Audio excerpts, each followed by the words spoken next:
Hello everyone. As I told you in my previous video that subject verb agreement is an important section for any competitive exam, and we came to know SSPP formula, which means singular subject and singular verb, plural subject and plural verb. It means when the subject is singular, then verb will be singular, and if the plural subject, then verb will be plural. So let's continue the series. इस series को आगे बढ़ाते हुए let's come to know the rules. So the first rule is two or more singular noun or pronoun joined by and require a plural verb. It means जब दो या दो से अधिक सिंगुलर नाउन या प्रोनाउन हो और उन्हें एंड से जोड़ा गया हो तो हमें प्लूरल वर्ब की रिक्वायरमेंट होती है. Like Ajit and I R great friends. It means Ajit और मैं अच्छे मित्र हैं. अब यहाँ पे देखिएगा, Ajit is a singular subject and I is also a singular subject, but दोनों को जोड़ने के लिए हमने एंड यूज़ किया है क्योंकि यहाँ बात दो की हो रही है, बट इसलिए हम यहाँ पर आर यूज़ करेंगे. Are it means a plural verb. And the second sentence, a carpenter and a blacksmith live in our street. A carpenter, एक carpenter and a blacksmith live in our street, हमारे street में रहते हैं. यहाँ पर भी and से जुड़ा हुआ है वर्ड्स दोनों ही एंड से जुड़े हुए हैं और इनके साथ हमने प्लूरल वर्ब फॉर्म यूज़ किया हुआ है. And the third sentence, two and two make four. It means two singular and two singular became plural, so we have to use make. It means a plural verb. Okay, but the rule number second क्या कहता है, चलिए देखते हैं. But if two nouns joined by and refers to the same person or one idea to the mind, the verb will be singular. It means, लेकिन जैसे कि rule number first में बताया गया है कि अगर एक सिंगुलर है और दूसरा भी सिंगुलर है और उसको हम एंड से जोड़ रहे हैं तो हमारा जो वर्ब होगा वो प्लूरल होगा. बट क्या होता है, अगर दो नाउन ज्वाइंड हो बाय एंड से और वो सेम पर्सन को रिफ़र कर रहे हैं, इट मीन्स अगर एक ही पर्सन को दिखा रहे हैं या फिर किसी एक ही आइडिया को दिखा रहे हैं, then to the mind the verb will be singular. तो वर्ब जो हम यूज़ करेंगे वो सिंगुलर होगा. अब चलिए एग्जाम्पल से समझते हैं. Slow and steady wins the race. Slow and steady means singular subject and singular subject wins the race. अब देखिए स्लो एंड स्टेडी, इसका मतलब क्या होता है कि धीरे धीरे चलना, यानी कि धीरे धीरे, और स्टेडी इट मीन्स कंटिन्यूसली. अगर हम धीरे धीरे और कंटिन्यूसली चलते जाएंगे then we will win the race, हम रेस को जीत जाएंगे. तो इसका मतलब क्या हो गया कि ये जो दो चीज़ें हैं, दो वर्ब सब्जेक्ट हैं, ये एक ही चीज़ को दिखा रहे हैं. इट मीन्स अगर हम स्लो एंड स्टडी की बात कर रहे हैं तो हमारे माइंड में झट से किसी एक ही चीज़ का दिमाग में आएगा कि कंटिन्यूसली और धीरे धीरे चलते जाना है. तो यहाँ पर हमें वर्ब की फर्स्ट फॉर्म यूज़ करनी है. Like the second sentence, hammer and sickle was there.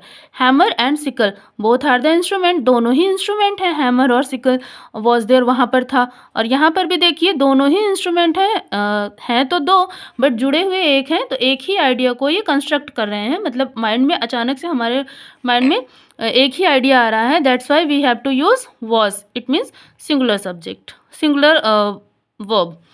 And the third sentence, bread and butter is wholesome.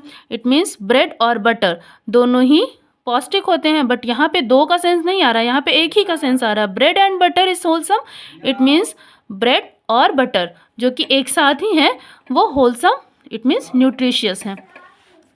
And the rule number third says, two or more nouns or pronoun in the singular connected by or nor take a singular verb. जब दो या दो से अधिक noun या फिर pronoun in the singular connected, मतलब singular हो और कनेक्टेड हो बाय और, या तो और से कनेक्टेड हो या फिर नॉर से कनेक्टेड हो, देन ये क्या करते हैं, सिंगुलर वर्ब को लेते हैं.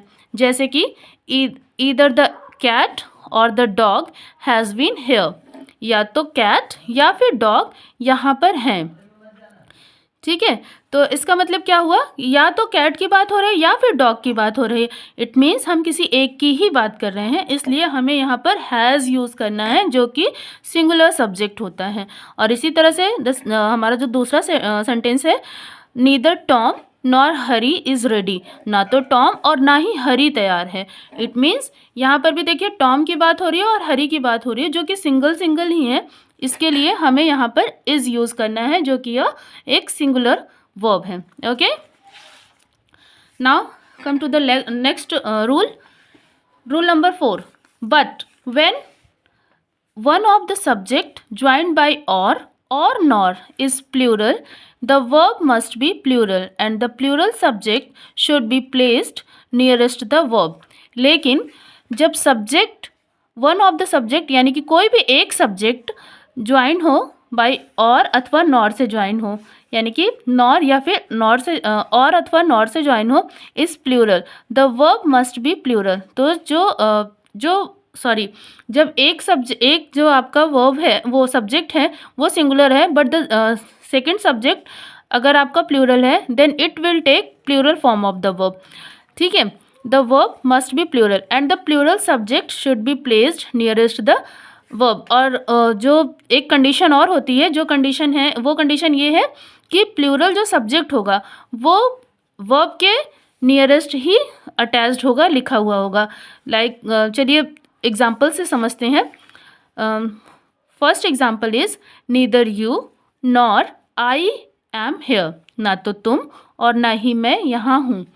देखिए यहाँ पर यू भी सिंगुलर है और आई भी सिंगुलर है, both are singular, but I के अकॉर्डिंग हमने एम को यूज़ किया, यू के अकॉर्डिंग अगर यूज़ करते तो यहाँ पे आर आता, बट जो नियरेस्ट है, वर्ब के जो नियरेस्ट है उसके ही अकॉर्डिंग हमें वर्ब को यूज़ करना है, that's why we use am. तो यहाँ पर क्या हो गया, neither you nor I am here. The second sentence, either he or you are to blame, या तो तुम या फिर या तो वह या फिर तुम को ब्लेम किया गया है, तुम्हें ब्लेम किया गया है। तो यहाँ पर भी देखिए, यहाँ पे हमने क्या यूज़ किया, ही के अकॉर्डिंग ना यूज़ करके, ही के अकॉर्डिंग हमने आर नहीं यूज़ किया, बल्कि यू के अकॉर्डिंग आर यूज़ किया है। Okay, the third sentence, either you nor he is to blame. अब यहाँ पर देखिए सेंटेंस सेम है, बट हमने सिर्फ क्या किया है कि जो सब्जेक्ट है उनकी प्लेस को चेंज कर दिया है, यू को इधर कर दिया है और ही को यहाँ पे कर दिया है। तो यू के अकॉर्डिंग यहाँ पर हमने इस को नहीं यूज़ किया है, बल्कि किसको यूज़ किया है, ही के अकॉर्डिंग इसको यूज़ किया है। ठीक है, पॉइंट्स क्लियर है। ओके, नाउ जो रिमेनिंग पार्ट है, इस सब्जेक्ट वर्ब एग्रीमेंट बहुत ही लेंदी है, छोटा सा पार्ट नहीं है, छोटी चीज़ें नहीं है इसमें। तो इसको समझने के लिए watch my next video, and अगर कंटेंट पसंद आया है तो please do like, share and subscribe. Thank you.